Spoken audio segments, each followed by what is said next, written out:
신약 성경에는요, 위대한 3대 유언이 있어요. 첫 번째 누가 하신 유언? 예수님이 하신 유언. 두 번째 위대한 하나님의 사람, 성경을, 신약 성경을 많이 썼던 누구죠? 바울의 유언과도 같은 디모데후서 말씀이 있습니다. 그리고 세 번째 신약 성경의 3대 유언의 주인공 누굽니까? 베드로입니다. 어제 말씀드렸죠. 베드로후서 말씀은 베드로의 무엇이다? 유언이다. 지금 우리 신년에 위대한 사도 베드로의 유언을 살펴보고 있습니다. 베드로전서 또 그리고 베드로후서의 말씀이 우리에게 정말 은혜가 되는 이유는 말씀 자체도 굉장히 은혜가 되어요. 정말 그렇습니다.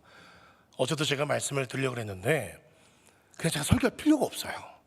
그냥 여러분 집에 가셔서 이 말씀 그냥 한번 10번, 20번 읽으면 그냥 성령께서 깨달으시고 얼마나 말씀이 좋은지 몰라요.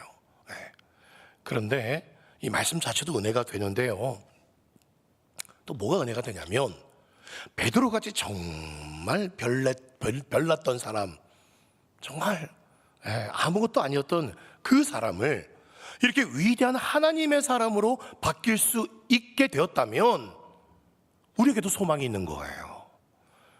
정말 예수님과 함께 있을 때 베드로의 모습을 보면 흔들리는 꽃처럼 좌충우돌하던 베드로였습니다. 그런데 그 베드로를 장성한 믿음에 이르게 했고 그 이름 뜻대로 반석과 같이 살아있게 했던 그 비밀이 이 베드로후서 말씀에 담겨져 있어요.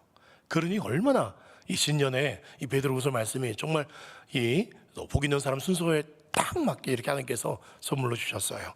자, 1절 14절 말씀 먼저 보겠습니다. 이는 우리 주 예수 그리스도께서 내게 지시하는 것 같이 나도 나의 장막을 벗어날 것이 임박한 줄을 알았다. 나의 장막을 벗어날 것, 뭘 의미하나요? 뭘 의미하죠? 죽을 때가 됐다는 거예요. 여러분 실제로 이 베드로후서 말씀을 쓰고 1년 뒤에 네로 황제에 의해서 거꾸로 십자가에 못 박혀서 베드로는 순교합니다. 그걸 성령께서 알게 하신 거예요. 그래서 이제 곧 주님께서 날 부르시겠구나 하면서 마음에 한 가지를 품게 되었습니다. 나는 무엇을 남기고 떠날 것인가? 내 사랑하는 형제 자매들, 또 믿음의 후배들에게, 또 저 2000년 후에 이 말씀을 보게 될 갈릴리 교회에 나는 무슨 말씀을 교회에 남기고 떠날 것인가? 오늘 그것을 말씀하고 있습니다. 자, 그것이 뭐냐? 12절 말씀. 그러므로 너희가 이것을 알고 있는 진리, 그것을 항상 너희에게 생각나게 하려는 거예요. 너희가 이미 알고 있는 그 진리, 그거를 너희가 항상 생각나게끔 하려는 거죠. 13절 15절에도 똑같이 말합니다. 13절에도 보면 너희를 일깨워 생각나게 하겠다. 15절에도 생각나게 하겠다. 3번이나 생각나게 하겠다는 것을 강조하고 있어요. 뭘 생각하라는 겁니까? 진리의 말씀을. 그 진리의 말씀을 부지런히 써서 그 진리 가운데 굳게 서 있어야 된다라는 것을 지금 베드로는 남기겠다는 거예요. 제일 강조하겠다는 겁니다. 여러분, 윤하매라는 사모님 아시나요? 제주도 선교하셨던 이기풍 선교사님의 사모님이세요. 그 사모님이 이런 유언을 남겼습니다. 검은색, 나중에 유튜브를 한번 또 보세요. 검은색 줄 친 거 다 좋은 말씀인데 빨간색 보세요. 5분 이상 예수님을 잊지 마라. 제주 선교 얼마나 힘들었겠어요. 처음에 이기풍 선교사님 가셨을 때 전부 다 풍어제 지니면서 우상이 난무하던 제주도 땅에 들어가셔서 이기풍 선교사님과 사모님이 그 교회를 수많이 개척할 수 있었던 모진 핍박과 죽음의 위협 앞에서도 끝까지 승리할 수 있었던 것은 첫 번째 빨간 줄 보세요. 5분 이상 예수님을 잊지 않고 늘 예수님을 기억하고 예수님 말씀을 붙잡았다는 거죠. 그게 이제 자녀들에게 유언의 말씀으로 주고 있는 거예요. 오른쪽에는 또 좋은 말씀이라서 빨간색 보세요. 오른쪽에 남을 용서하지 못할 때 예수는 너를 용서하지 않을 거야. 너를 제일 미워하는 사람을 용서할 수 있는 사람이 참 그리스도이다. 끝에 보세요. 제일 무서운 것이 신앙의 교만이다. 난 잘 알고 있다. 그게 교만이에요. 나는 말씀 안 읽어도 된다. 그게 교만이에요. 난 기도 안 한다. 그게 교만이에요. 그게 제일 위험하다라고 이 유남의 사모님은 말씀하셨어요. 예, 그렇습니다.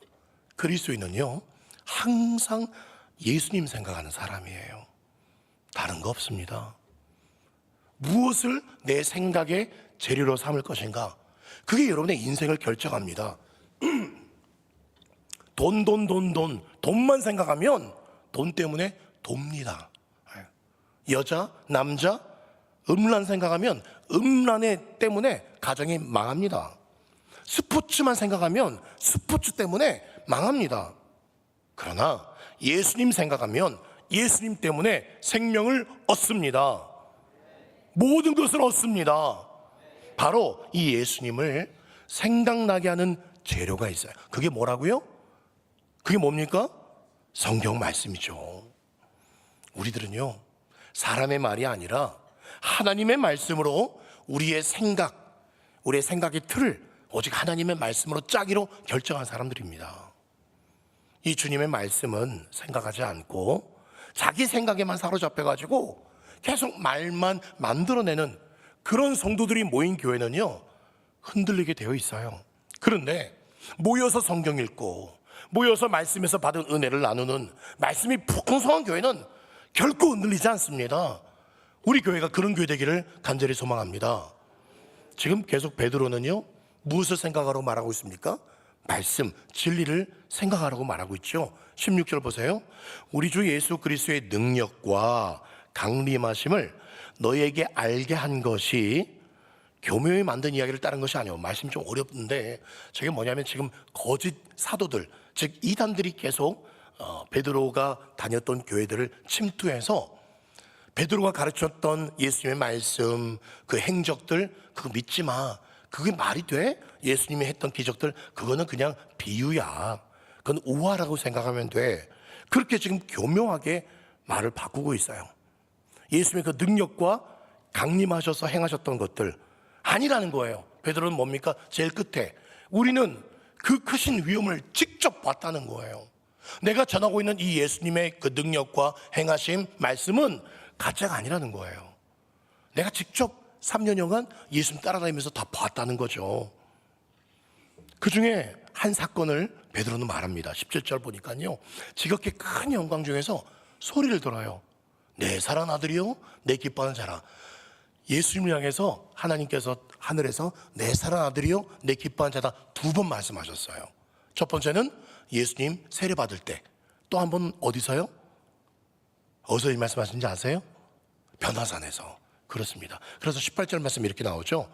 이 소리는 우리가 그와 함께 거룩한 산에 있을 때 하늘로부터 난 것을 들었다는 거예요. 모세하고 엘리야가 내려왔을 때, 그때 예수님 죽으실 것을 이야기하죠. 그때 하늘에서 난 음성입니다. 여러분 진짜 한번 생각해 보세요. 여러분 갑자기 일하고 있는데 일터에서 예수님이 딱 내려오시고 모세와 엘리야가 여러분 앞에 딱 내려왔어요. 정말 영광 가운데, 얼마나 놀라겠습니까? 저는 너무 잠깐 경직될 것 같기도 하고요. 정말 그런 경험했다면 저 가만히 있지 못할 것 같아요. 엄청나게 막 자랑하고 광고하고 다닐 것 같습니다. 이 경험을 잊을 수가 없겠죠. 그런데 이 황홀한 경험을 했던 베드로도 지금 그 이야기를 하고 있는 거예요. 내가 확실한 증인이다. 그런데요, 더 놀라운 이야기를 해요. 그 놀라운 광경을 봤지만 그것보다 더 확실한 게 있다. 19절 보세요. 또 우리에게는 더 확실한 예언이 있다. 내가 봤던 이 변화산 위에서의 그 영광, 그와 비교할 수 없는 더 큰 확실한 게 있다. 그게 뭘까요? 그게 바로 예수님의 말씀이라는 겁니다. 베드로가 예수님과 함께 살면서 평생 깨닫고 결론 내린 것 한 가지, 성경이 가장 귀한 것이구나, 예수님의 말씀이 가장 귀한 것이구나. 정말 베드로만큼 수많은 간증거리, 신비한 체험해 본 사람이 어디 있겠습니까? 오병이어로 5,000명 이상이 먹고 남는 걸 직접 보았습니다. 죽은 사람이 살아난 것도 보았어요. 무엇보다도요, 베드로 자기가 체험한 게 있어요. 여러분 퀴즈 하나 내볼까요? 사람이 물 위를 걸을 수 있습니까? 없습니까? 없어요. 근데 인류 역사상 물 위를 어떤 트릭이나 마술 쓰지 않고 물 위를 걸은 사람 유일한 사람이 있어요. 누굽니까? 베드로예요. 엄청난 기적, 간증거리가 많은 사람이에요. 그런데 그런 것이 최고 좋은 줄 알았는데 가장 좋은 것은 그렇게 간증, 체험, 물론 그것도 너무 중요하고 소중해요. 그러나 그 간증에 머무는 삶이 아니라 하나님의 말씀을 따라 한 걸음씩 순종하는 것, 이것이 가장 복되고 귀한 것이다 라고 지금 오늘 유언처럼 말씀하고 있는 거예요. 19절 말씀 다시 볼까요? 우리에게는 더 확실한 예언이 있다. 그 확실한 예언은 어두운 데를 비추는 등불과 같다. 그렇습니다. 우리의 삶에 하나님께서 은혜 주셔서 신비한 체험하기도 해요. 뭐 꿈도 보여주시기도 하고 갑작스러운 기적을 경험하기도 합니다. 그런데 그게 우리의 삶을 다 이끌어가지 못해요. 그때 너무 힘드니까 특별한 은혜를 주신 거죠. 근데 그게 정말 오랫동안 이끄는 게 아닙니다. 끝까지 우리 삶을 이끌어가는 게 아니에요. 무엇이 우리의 삶을 끝까지 이끌어가는 겁니까? 시편 119편 105절 말씀, 무엇이 우리의 발의 등이 됩니까? 주님의 말씀이 우리 발의 등이요, 내 인생길에 뭐가 됩니까? 빛이 된다. 아멘이십니까? 아멘.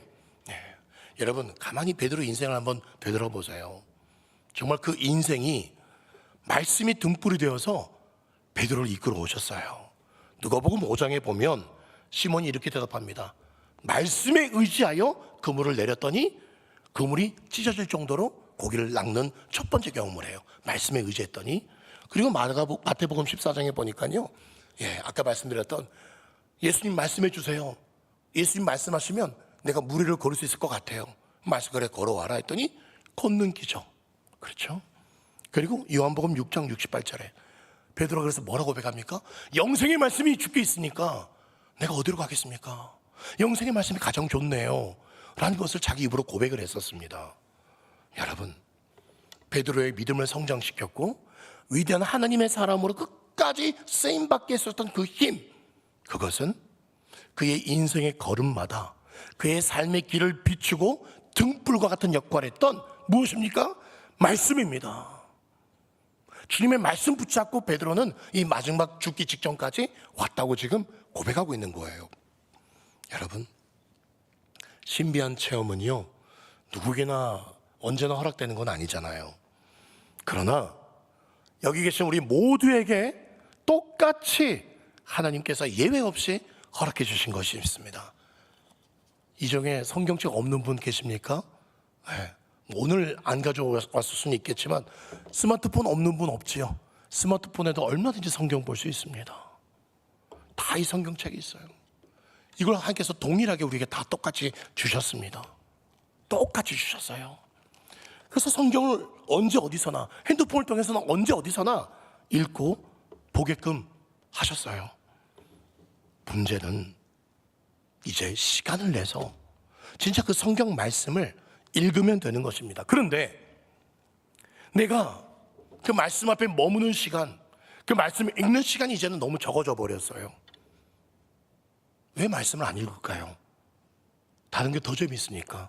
핸드폰이나 요즘에 인터넷, 컴퓨터도 잘 안 봐요. 핸드폰만 보면 그래서 게임도 할 수 있고 죄송합니다. 뭐 뉴스, 동영상 다 보잖아요. 여기 안에 성경 말씀은 다 있는데 들을 수도 있어요, 편안하게. 근데 잘 안 봐요. 다른 거 봐요. 왜 그럴까요? 말씀이 재미가 없으니까. 왜 재미가 없는지 아세요, 여러분? 마태복음 13장 19절에 보니까 악한 자가 와서 그 마음에 뿌려진 말씀을 빼앗아 가버리니까요. 여러분, 사단은요 정확히 알고 있습니다. 이 기록된 하나님의 말씀이 우리의 삶의 등불이고 영적인 싸움에서 이길 수 있는 가장 강력한 무기가 된다는 걸 사단이 더 잘 알아요. 그러니까 이걸 못 읽도록, 못 듣도록 다른 것에 계속 눈 돌리게 합니다. 그래서 쇼츠 같은 거 개발해서, 인스타그램 같은 거 개발해서, 유튜브 개발해서, 넷플릭스 개발해가지고 계속 사람들을 말씀 못 보게, 더 우리의 오감을 자극시키는 그런 것으로 눈 돌리게 하고 있어요.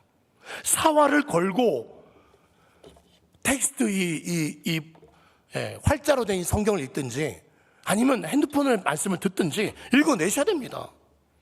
이 말씀을 묵상하고 고백하고 내 마음에 새겨야 됩니다. 이 말씀을 못 읽게 하는 내 삶의 이 견고한 진, 이게 어떻게 깨뜨릴 수 있는지 아십니까? 그것 역시 말씀이에요. 예레미야 23장 29절 말씀에 여호와의 말씀이니라 내 말이 이 하나님 말씀이 불같지 아니하냐. 바위를 쳐서 붙들이는 방망이 같은 게 뭐라고요? 여호와의 말씀이라는 거예요.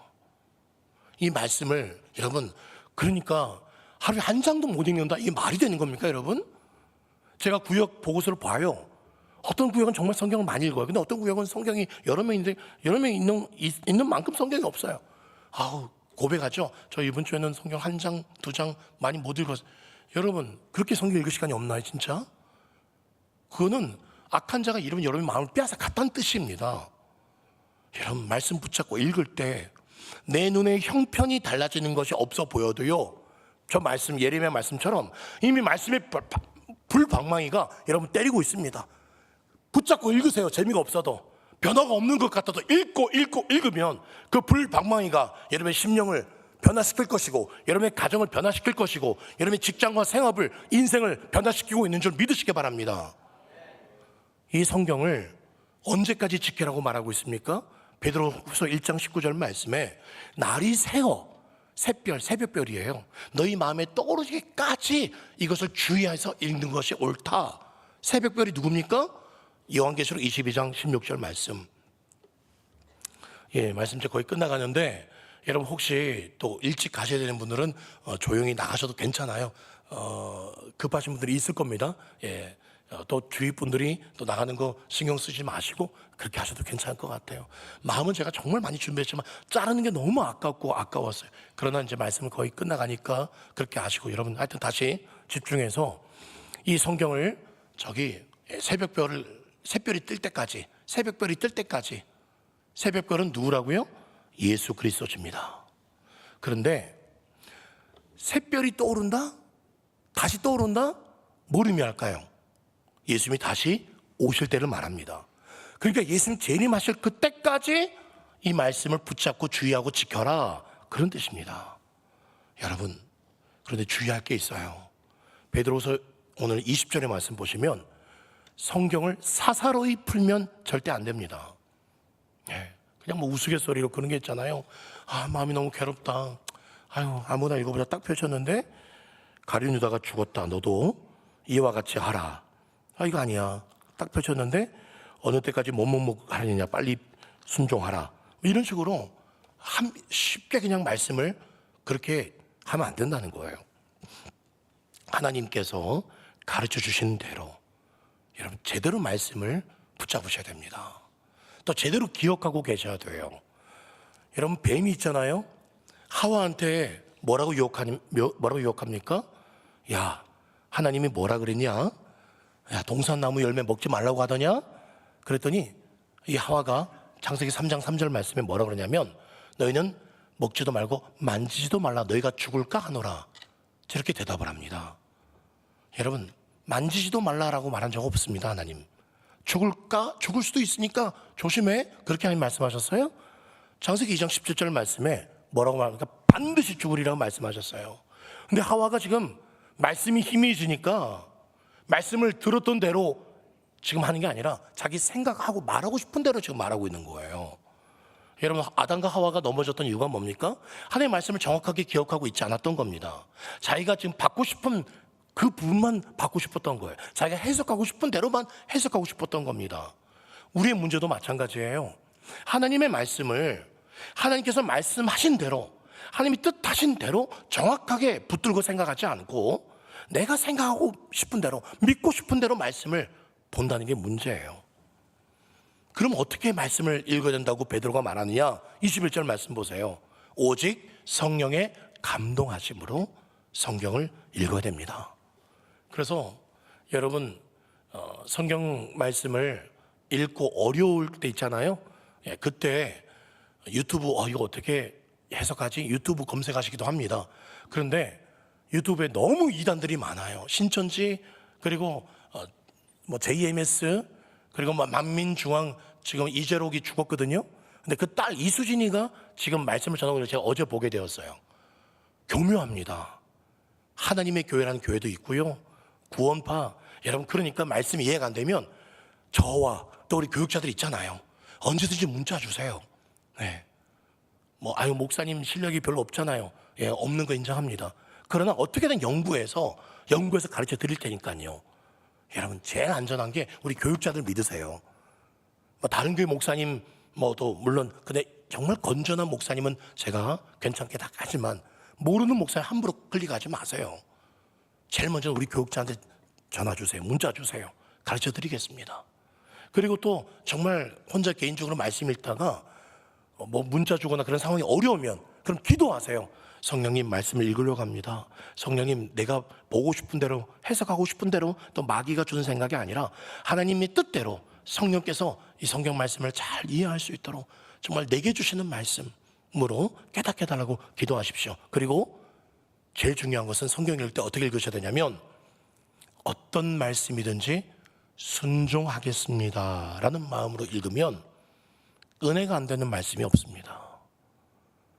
불순종하면 저주받으리라, 그것도 은혜가 돼요. 어떤 말씀이든 순종하겠습니다 라는 마음으로 읽으셔야 됩니다. 그러면 은혜가 넘치게 되는 거예요. 자, 오늘 베드로의 마지막 유언, 이 성경의 이 모든 하나님의 말씀을 붙들라는 겁니다. 그 말씀이 어떤 말씀입니까? 이제 바울의 유언으로 이어지는 거예요. 그 말씀이 어떤 말씀이길래 끝까지 이렇게 붙들려고 하느냐? 디모데후서 말씀에 이 하나님의 말씀이 구원에 이르는 지혜가 있는 겁니다. 두 번째, 교훈과 내 삶의 책망 바르게 할 수 있는, 우리 자녀를 바르게 할 수 있고 똑바른 의로 우리 자녀, 우리 가정만이 아니라 이 나라를 똑바른 공의로 교육할 수 있는 게 하나님 말씀이에요. 그리고 17절 보세요. 세 번째, 정말 우리를 온전하게 하며 모든 선한 일을 행할 능력 갖추게 하는 것이 하나님의 말씀이다. 그것을 오늘 이 베드로가 말하고 있는 거예요. 마지막 유언이다. 유언이다. 은혜 받은 체험, 그것도 귀하지만 이 하나님의 말씀, 생명의 말씀 매일같이 읽고 묵상하고 붙잡고 기도할 때에 너와 너의 가정과 너의 인생이 바뀌게 될 것이다. 이 말씀이 올해 우리의 말씀. 그래서 평생 나와 내 가정은 이 하나님의 말씀과 기도로 올해 인생이 바뀌게 되리라 고백하며 응답받는 한 해 되시기를 축원드립니다. 아멘.